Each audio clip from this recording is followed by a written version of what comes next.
संदिग्धता सरकारने याच्याची संदिग्धता दूर करावी, अन्यथा हा जी.आर. मागे घ्यावा आणि आपण दुसरीकडे पत्र पण देत आहात. आपण काही सरकारला टाइम बाउंड देणार आहात त्याची आतापर्यंत? हे पहा, सरकारला याचं महत्त्व कळतं.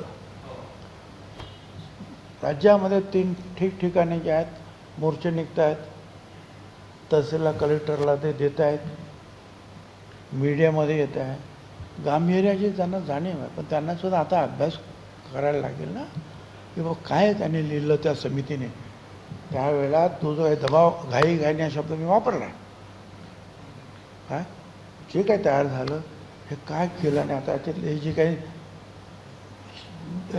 काही प्रश्न निर्माण होतात त्याचं उत्तर काय शोधून उत्तर देतील. हैदराबाद आणि सातारा गॅझेटियर जे आहे ते लागू करावं अशी जरांगेंची मागणी आहे. जर सरकारने अशा पद्धतीचा निर्णय पुन्हा दबाव जाऊन घेतला तर ओबीसीवर कुठल्या परिस्थितीमध्ये अन्याय होईल असं वाटतं? काय काय गॅझेटियर जर लागू केलं हैदराबाद आणि सातारा तर किती ओबीसींना यामध्ये फटका बसेल, किती लोक कुणबी मराठा जातील? अहो मला सांगा ना, मराठा समाज हा या राज्यातला सगळ्यात मोठा समाज आहे. आता मला सांगा, माझ्याकडे एवढ्या खुर्चीवर तुम्ही बसलेले आहेत, आता आणखीन 20 लोक इथे येऊन बसले आणि ते म्हणजे आम्हाला बसायचं तर तुम्हाला उठावं लागेल राव, तुमच्या काही खुर्च्या जातील. तेच ओबीसीचं आहे. ओबीसीच्या काही जागा जातील, काही नाही बऱ्याचशा जागा जातील. पण तो समाज मोठा आहे काय, आणि अनेक ठिकाणी त्याचा उल्लेख रुलिंग कम्युनिटी म्हणून केलेला आहे. शासन करणारी जमात. मला सांगा, ते असे सगळे लोक आले तर अर्ध्यापेक्षा जास्ती तुम्हाला उठवावं लागेल ना इथून. त्यांना जागा खाली करावं लागतील.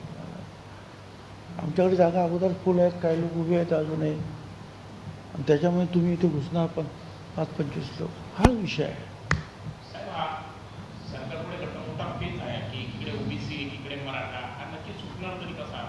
हे बघा, सरकार कुठल्याही दबावाखाली, कुठल्याही प्रेशर खाली, कारण आम्ही शपथच ती घेतो की आम्ही जे मंत्रिपदाचं काम करू, कुठलीही फिअर अँड फेवर, कुठलीही भीती आम्ही बाळगणार नाही. भीती काय आणि फेवर, आणि कोणाला मदतसुद्धा अशी करणार नाही.